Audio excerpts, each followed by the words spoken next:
Hello, my friends. Kevin Burgess again. This is my second YouTube video, and just want to ask you a few questions. Are you new to dividend growth investing, or do you like to learn from the mistakes of others so that you can steer clear from those mistakes? Do you like to see how others follow a dividend growth investing philosophy? Or maybe you're new to investing overall and want to understand how dividend growth stocks would fit into a portfolio. So if one of those fits you, then keep watching. I began investing for dividend growth about 6 months ago. I've learned a lot, and I'm hopeful to share some of that with you. So stay tuned for that.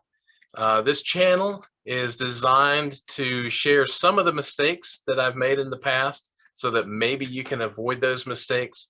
Also to share my portfolio, to give you a sense for what I'm investing in. Maybe it'll give you some ideas. Also to analyze stocks to see how well they will fit into our dividend growth portfolio. So we will do that from time to time. We will look at dividend payments that come in on a monthly basis, give you a sense for how those roll in and what those will look like and how they build for your future portfolio. Lastly, we'll look at key learnings. And as I said, I've been doing this for about 6 months now, and I've learned a lot, and I've made a few mistakes along the way. So we'll share those. We'll also talk about tools that we use for dividend growth investment tracking and subjects like that. So with that, grab a cup of coffee and let's get to it. So if you'll recall from the last video, we looked at my high yield dividend portfolio. Just a refresher, I break out between a high yield dividend portfolio and a high growth dividend portfolio. Just so you understand the difference, both of those portfolios focus on dividend paying stocks. The high yield dividend portfolio focuses on stocks who are paying a higher yield dividend. So they're, anywhere from, let's say, a 3% to 8% dividend yield. The high growth dividend yield, I'm not as concerned about the dividend yield as much as I am about how quickly they're growing their dividend. So I can look for stocks that, pay even 0.8% like Microsoft.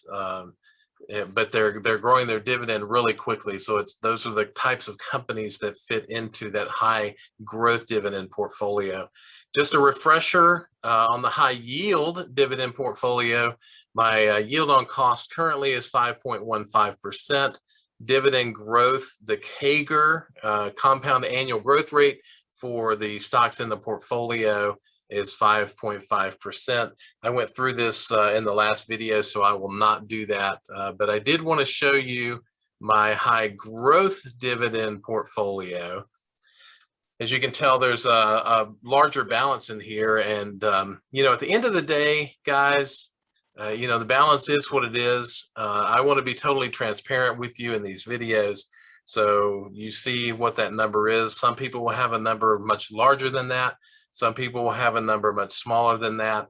The number isn't as important in these videos as is learning and the process that we go through to invest in these growth dividends. So don't pay attention to the number as much as what we're going to talk about, moving forward. So just a bit of summary here. The yield on cost for this portfolio is 2.68. So as you can tell, much smaller than the high yield portfolio. However, the dividend growth, the compound annual growth rate, the CAGR as they call it, is 8.4% versus the 5.5% in the other portfolio. So you can tell here very quickly that the focus of this is about the growth of the dividend moving forward. You can tell that all of the stocks in this portfolio have a high dividend safety rating from Simply Safe Dividends, and we'll go through some of these things at a later time. I do have 23 holdings in this portfolio. I won't go through all of them. I will flip through them for you. This is going to be a short video, but I just wanted to bring you up to speed on both portfolios since I went through the high yield portfolio in the last video. This will give you a sense for the high growth dividend portfolio. And then, here at the end, we'll talk about how they work together. So you can tell I have, Apple and, things like Aflac and Allstate. Allstate, I'm taking a bath on. I've lost 13% up to this point, but that happens sometimes. So, that's why we have a diversified portfolio, is so that some stocks like Air Products can be up 14% while Allstate can be down 13%.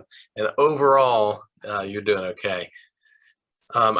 Just FYI, I started this portfolio back in August. So I said 6 months in the intro. 6 months is the high yield portfolio.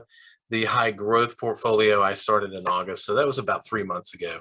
So that's where we are after 3 months. I've got a few utilities here. One of some I want to see about averaging down in Comcast. I'm down about 6% there. They did come back nicely today. So I've got some industrial, some information technology, IBM, that's not doing so well. And, a little bit of healthcare, consumer staples. So as you can tell, it's a pretty diverse portfolio. I won't go through all of these, but you can see where those fall. And at the end of the day, since August, I'm up 1.8%. In this high growth dividend portfolio. So that's pretty much it on this portfolio. I use simplysafedividends.com as a portfolio tracker. I do like the way I can have both a high growth dividend portfolio and a high yield dividend portfolio. And I can even combine them to look at it from a total portfolio, so you can tell the yield on cost is overall 3.22%. The growth rate is 7.5%. So it basically takes the high yield account and the high growth account and it combines them together. So that's a neat feature of this. And then altogether, I have 40 holdings.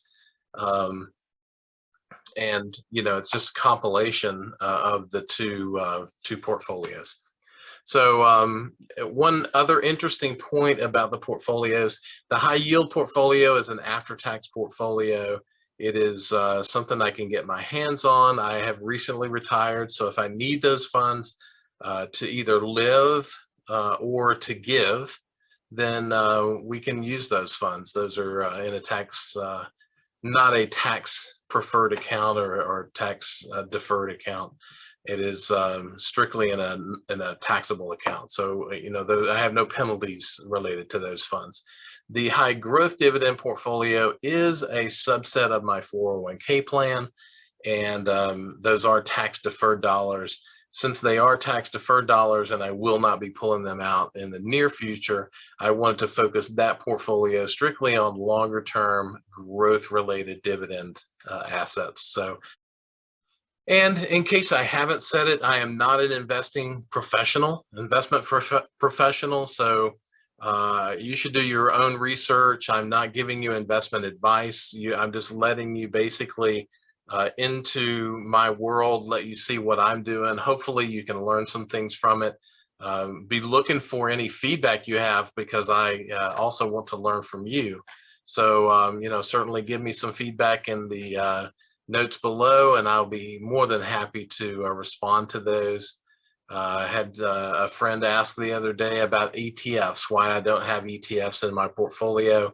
And the answer is I have not studied ETFs. And so therefore I don't invest in things that I don't understand, but it is something that I need to get better acquainted with. And so I appreciated Jason bringing that up. So as I said, this is for your entertainment purposes only and is not intended to be investment advice. If you found this to be valuable and want to see future videos, it would mean the world to me if you would click the like button on this video and sign up for to be a subscriber, and you'll get notified when future videos come out. I do plan to post one video per week. In week 1, it will typically be around a portfolio update, so you can actually see what my portfolio is doing. I will be adding to this portfolio in the next few months. We will then in week 2 talk about how to analyze which stocks we're going to buy to add to the portfolio at that given particular time. Then thirdly, we'll look at dividend payments. So you'll get to see which dividend payments come in. And then lastly, we'll talk about key learnings, the mistakes that I've made, or things that I may have learned from others. And I'll be looking for your feedback in that as well. So please give me some feedback in the notes below. And that'll do it for today, folks. So I appreciate you joining in and look forward to the next video.